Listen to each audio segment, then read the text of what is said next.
Bonjour à tous et bienvenue sur ce deuxième tutoriel de Blender Amateur FR. Dans ce second tutoriel, nous allons vous apprendre à modéliser cette simple télécommande de la Freebox. Donc ça reste un objet simple et surtout rapide à modéliser, mais qui apprendra par exemple quelques bases sur comment texturer un objet à partir d'une image récupérée. Et ça restera dans tous les cas un objet 3D utilisable dans n'importe quelle de vos scènes. Par exemple, une scène que j'ai faite ou posée sur une table peut donner un effet un peu plus réaliste à la scène si vraiment c'est ce qu'on souhaite, quoi. Donc pour commencer, alors on va ouvrir donc une nouvelle. Alors je vous montre rapidement la scène. Comme d'habitude, sous cycle, donc on a le plan qui fait l'émission, qui sert de lumière, et notre objet, en plus texturé. Donc on commence par ouvrir une nouvelle scène. On se met en vue du dessus, 7 du pavé numérique. On peut supprimer le cube et la lumière parce qu'on n'en aura pas besoin. On passe sous cycle. Alors pour l'image de fond, on peut la retrouver rapidement. On va sur Google, on tape télécommande free en image et là vous voyez qu'on a de très belles images qui peuvent très bien nous servir. Donc ce lien là, je vais essayer de le mettre dans la description de la vidéo pour que vous puissiez le récupérer rapidement. Donc on a juste à faire enregistrer l'image sous. Et puis vous voyez, moi je l'ai déjà téléchargé. Une fois qu'on a fait ceci, on retourne sous Blender. On tape N pour afficher le panneau à droite. Background image. Add image, open. Et on va récupérer l'image qu'on vient de télécharger. Donc, voilà, en l'occurrence c'est celle-ci. Voilà, donc on a notre image. Donc alors aussi, tout comme le précédent tutoriel, vous voyez, dès qu'on passe en vue perspective, il n'y a plus d'image. On passe en vue du haut. Si vous êtes, il n'y a pas d'image qui s'affiche, même en vue du dessus, regardez bien que vous n'êtes pas en perspective. À ce moment là, vous appuyez sur la touche 5 du pavé numérique. Je vais juste lancer ça, que vous voyez bien ce que je fais à l'écran si vous cherchez des raccourcis. Donc à ce moment là, pardon, on ajoute simplement un plan, c'est un peu grand là.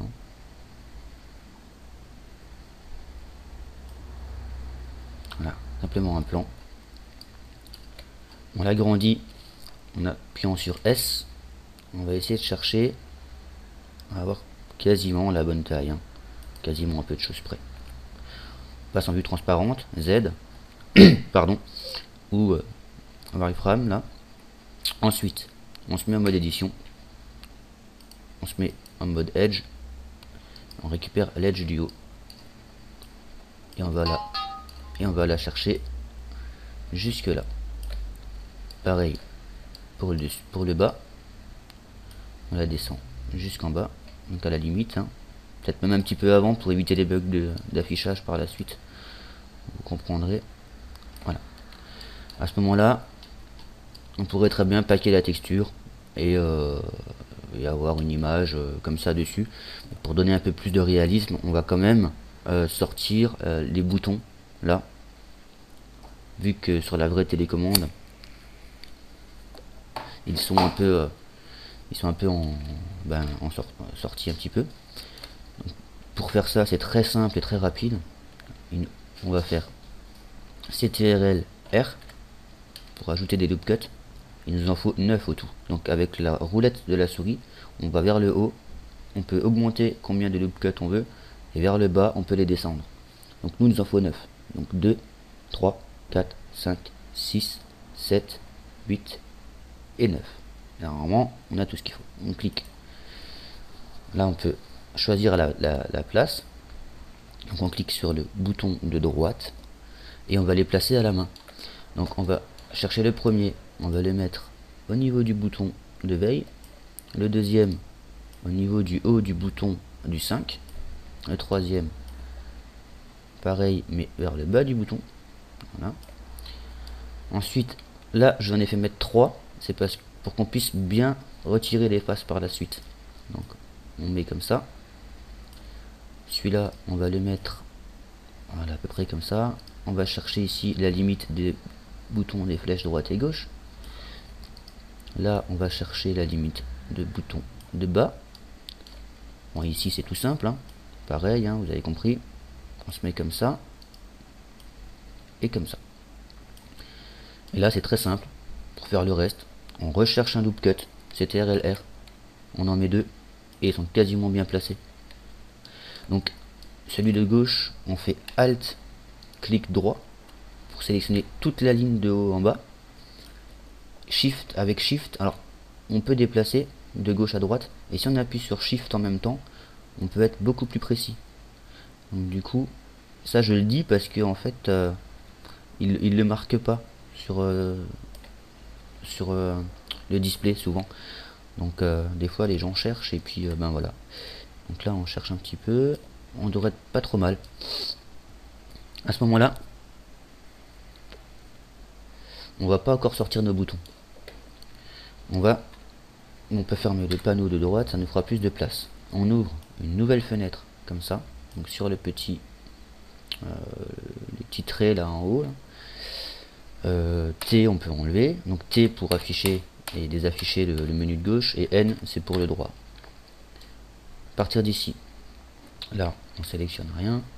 Là, si vous avez une image, alors on passe en mode UV Image Editor.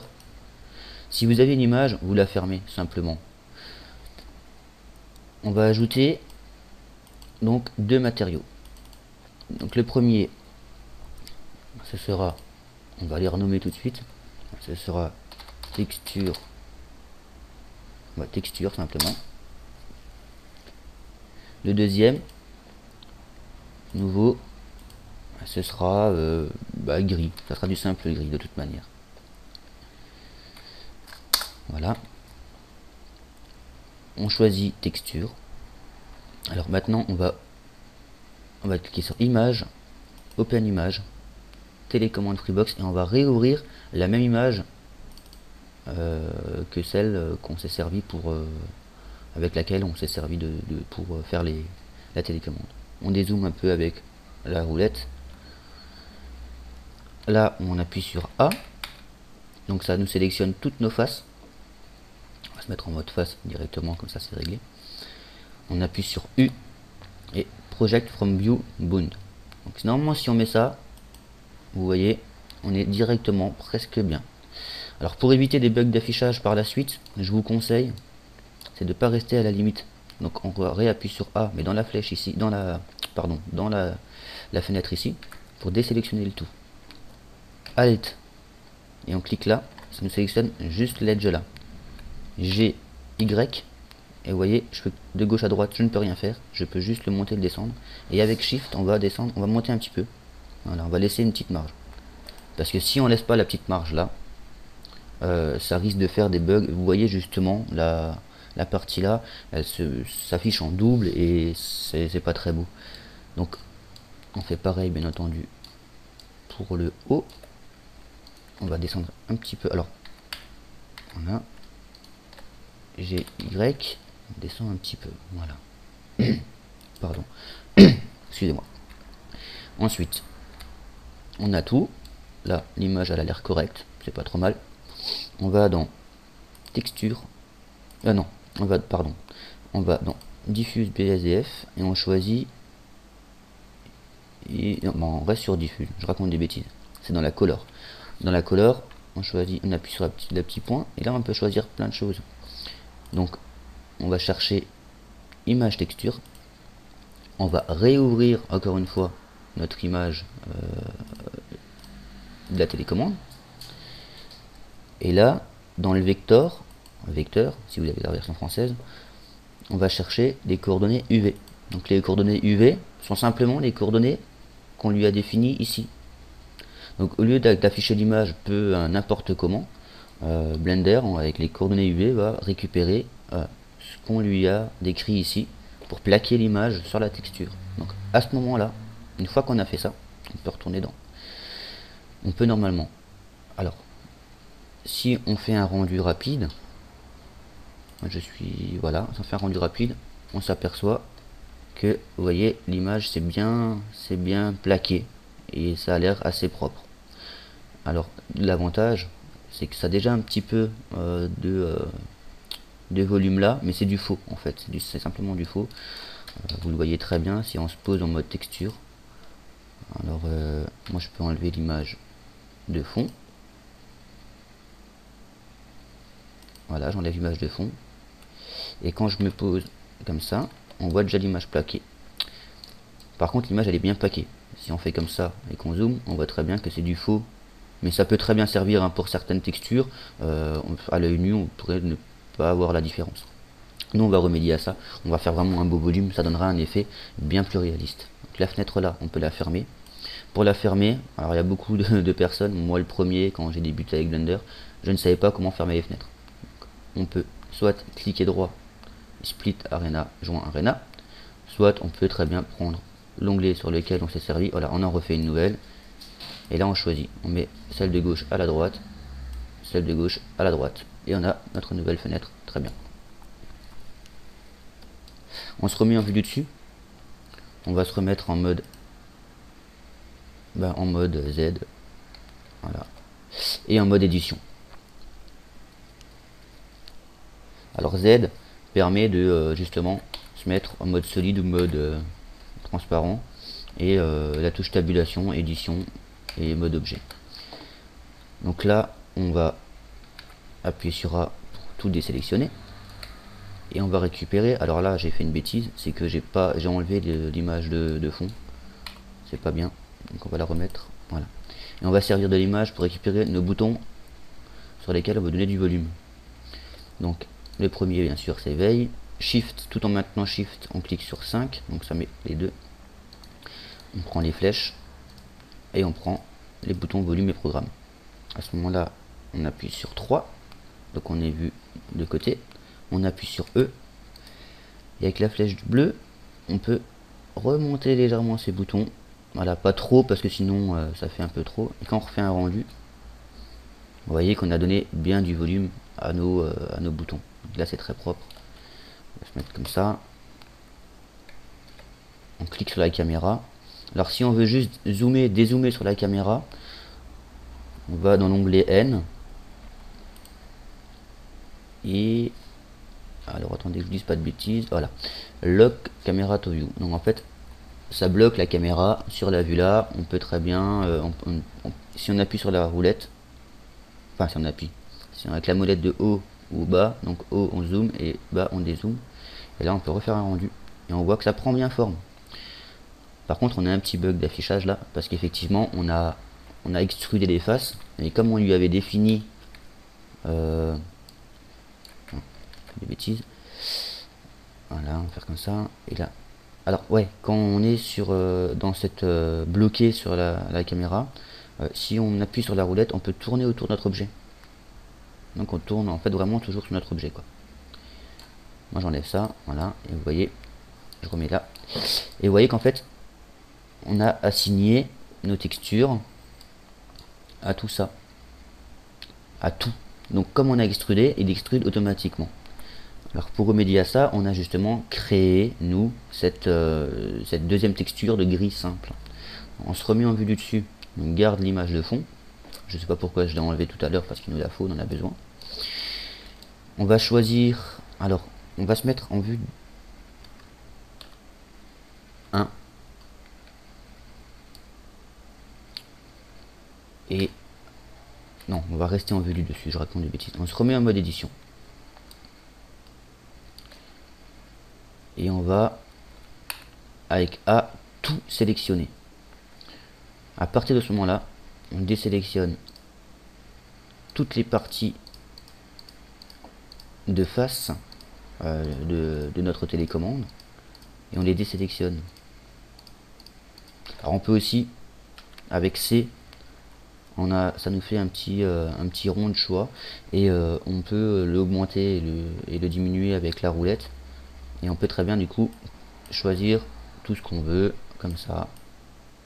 On peut très bien, voilà, et pour enlever on rappuie sur le bouton de la roulette, donc ça peut être plus rapide pour certains cas. mais reste quand même des fois mieux de choisir à la main, ça évite des petites boulettes. Donc là normalement on a toutes nos faces qui sont sélectionnées. Ah oui, alors on va virer aussi celle-là, parce que forcément les textures là on veut les garder, hein. Nous tout ce qu'on veut simplement c'est choisir une autre texture pour ces parties là. À ce moment là on va sur le gris. Pardon, on va choisir la couleur, on va cliquer sur le petit pinceau, la petite pipette là, on va chercher du gris, voilà, comme la télécommande. Ça c'est super, et on assigne simplement. À ce moment là quand on fait un rendu, normalement vous voyez ça a récupéré le gris de la télécommande et ça nous évite des bugs d'affichage. On va lui donner du volume vers le bas, on va lui faire un rectangle. Donc A pour tout désélectionner. On va se mettre en mode Edge. On va prendre la partie là. Donc ça je l'ai fait avec Alt A. Avec Alt A, pardon. Avec Alt et clic droit. Donc ça choisit toute la ligne. Hop. Shift Alt A. Shift Alt et clic droit, pardon. Voilà. Et là on les prend à la main, parce que j'ai remarqué tout à l'heure que si on fait avec un Alt, ça risque de prendre toutes les lignes de ce côté là et c'est pas ce qu'on veut. On se met de nouveau en vue de côté, on les extrude et puis on choisit l'épaisseur de notre télécommande voulue. Voilà, on fait un petit rendu pour voir, c'est pas trop mal, hein, comme ça, c'est assez joli. Alors là pareil, on a de nouveau ce bug là, c'est parce qu'il récupère un peu tout des faces qu'on lui a donné tout à l'heure, mais on va y remédier. On va laisser l'épaisseur là pareil et on va appuyer simplement sur F pour faire une face. Voilà. Ensuite on se remet, donc on garde la face là sélectionnée, on se remet en vue là, on se met en mode face et avec C par exemple, voilà, vous voyez là c'est un très bon exemple, on va choisir les faces qu'on veut modifier. L'avantage quand on est en Z, en vue transparente, c'est qu'il va sélectionner même les faces qu'on ne pourrait pas voir normalement. Si on est en mode solide, il va nous sélectionner que les faces devant et pas celles qu'on veut derrière. Donc toujours en Z, hein, quand on veut faire des trucs comme ça. On va sur le gris et on réassigne. Logiquement. Voilà, on a gardé la même couleur pour nos fonds. Et notre télécommande est quasiment finie. Alors, pour y faire la partie grise, un petit peu en métal de la vraie télécommande, on va tout désélectionner. On va choisir les trois faces là, donc avec Shift et clic droit. On va les extruder. Avec la flèche de l'axe Y, on va donner la longueur voulue. On va garder ça. Après, c'est à vous d'affiner si vraiment vous voulez avoir la bonne taille. Et on va choisir ces faces là. Voilà. Parce qu'on va leur donner la fameuse texture un peu en métal brillant. Donc on va faire une nouvelle texture. Une nouvelle, mettre métal par exemple. Et on va simplement chercher un peu de gris. Alors là c'est à vous de voir quelle couleur vous déciderez la plus appropriée. Et là dans diffuse BSDF, on va choisir glossy. Glossy qui donne un effet brillant. Donc si on fait comme ça, avec un rendu, ah oui, il l'a pas assigné. Donc une fois qu'on a fait ça, on assigne. Donc on peut vraiment bien assigner donc toutes ces faces là à la couleur là. On fait un rendu, voilà, on a la couleur un peu brillante. Donc on va, bon, moi je vais faire juste ça. Voilà, on a notre couleur un peu brillante. On va dans Roughness, on va le monter un petit peu. Ça, on va augmenter un peu la luminosité. Voilà, ça nous donne un petit peu de grain sur parce que la vraie télécommande, elle est pas vraiment brillante. Elle est brillante, mais sans plus. Donc, ça lui donne un petit effet de grain. Il y a sans doute d'autres possibilités, mais bon, c'est pas le but du tuto. C'est surtout pour vous montrer un peu comment texturer vos objets avec l'UV mapping et puis et faire un petit objet simple. Ensuite, on y ajoute donc Shift A ou ou add. Ah, il a été déplacé dans cette version, donc je suis en 2.70, ou add. Donc Shift A, moi je prends Shift A avec les raccourcis. Je rajoute un plan que je veux tourner un peu n'importe comment, hein, et je vais l'agrandir. Celle-là aussi, je vais la RX, on va la tourner un peu comme ça, RY comme ça, RZ,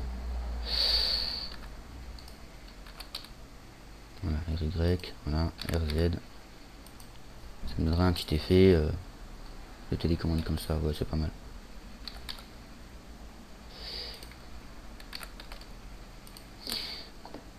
Sur le plan, on va lui mettre un nouveau matériau qu'on va nommer lumière.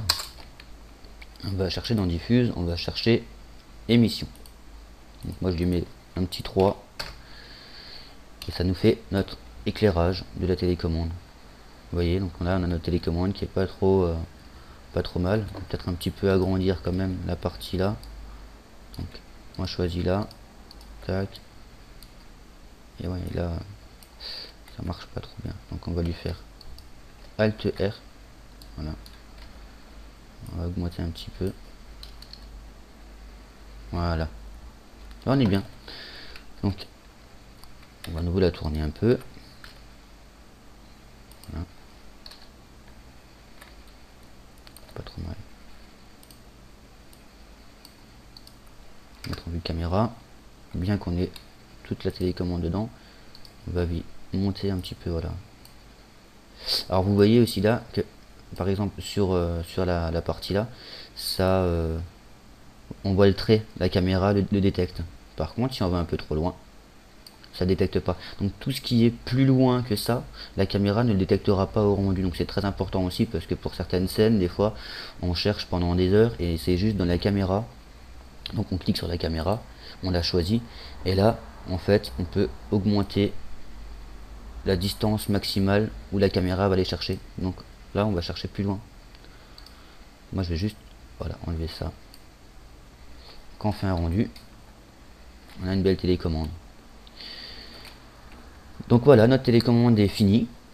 On peut bien sûr alors faire un rendu sous cycle en, moi je le mets en 100% en 1920 par 1080, donc pour vraiment durer du Full HD. Et en sample, donc en passe, on va mettre en rondeur, on va le mettre, moi je vais mettre à 600 par exemple. À partir de 500, on a vraiment une belle image de télécommande. Donc là, si on fait ça, en toute logique, on a une télécommande très propre. Donc j'en profite le temps du rendu. Alors oui, là je suis au CPU. Il faut vraiment que je mette en GPU, donc ce sera beaucoup plus rapide. Donc j'en profite le temps du rendu, comme je disais tout à l'heure, pour vous expliquer pourquoi les vidéos sont... Il y a tellement de temps entre deux vidéos de tutoriel. C'est juste simplement parce que donc on a notre page Facebook. Pour l'instant, il y a un petit peu de monde dessus. Vous pouvez très bien aller dessus hein, pour poser vos questions, parce que sur les commentaires à YouTube, c'est pas évident. Et on a aussi, en fait, on est en train de créer notre... désolé, petit bug de Camstadia. Donc je disais,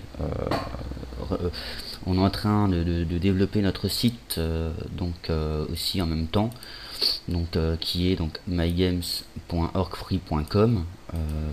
Donc il s'appelle mygames tout simplement parce qu'on est parti à la base d'une idée d'un site proposant nos propres jeux gratuitement, qu'on crée, qu'on est en train de créer, donc Mathus, moi-même et Isen, mon collègue, entièrement. C'est-à-dire on part de Blender, des objets à modéliser qu'on introduit dans Unity 3D, en les scriptant, ça nous fait des bons petits jeux.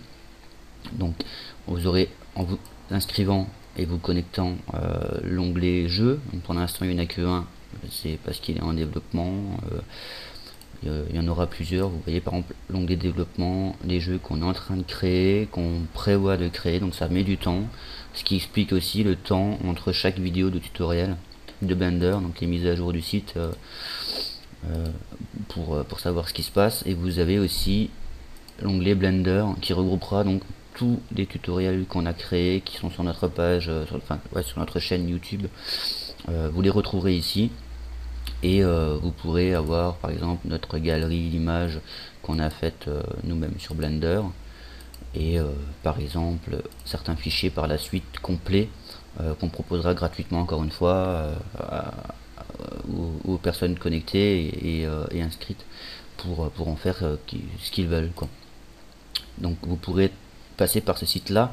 Vous avez aussi donc un lien vers la page Blender Amateur FR de Facebook, qui est pas très active pour l'instant parce que pas beaucoup de monde encore et elle est toute neuve. N'hésitez pas à poster donc vos rendus, les rendus que vous avez fait avec nos tutoriels, et pourquoi pas des questions. Donc vous voulez passer directement en statut, on vous répondra, c'est sûr, certain. On est là d'ailleurs pour vous aider, et pour partager nos connaissances. Donc voilà, et vous pourrez aussi nous contacter. Donc pour l'instant il n'y a que l'adresse de Izen, mais la mienne viendra dans les prochaines mises à jour du site. Donc voilà, vous avez le site et la page Facebook pour nous vous contacter, vous pouvez nous poser toutes les questions que vous voudrez. Donc par la suite on prévoit aussi donc de faire quelques tutoriels sur Unity 3D pour ceux que ça intéresse. Bon, on attend vraiment de l'avoir bien en main pour pas raconter n'importe quoi. Et voilà, donc le rendu doit être fini. Voilà, le rendu est fini à 600, vous voyez, à 600 passes, vous voyez que la télécommande est très jolie. Enfin, je veux dire, elle est assez réaliste, quoi, vous pourrez en faire ce que vous voulez.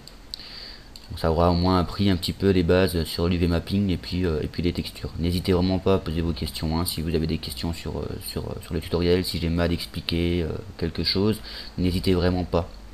Donc voilà, donc je vous remercie de votre visionnage et je vous souhaite bonne fin de journée et à plus tard dans une nouvelle vidéo de tutoriel. Au revoir.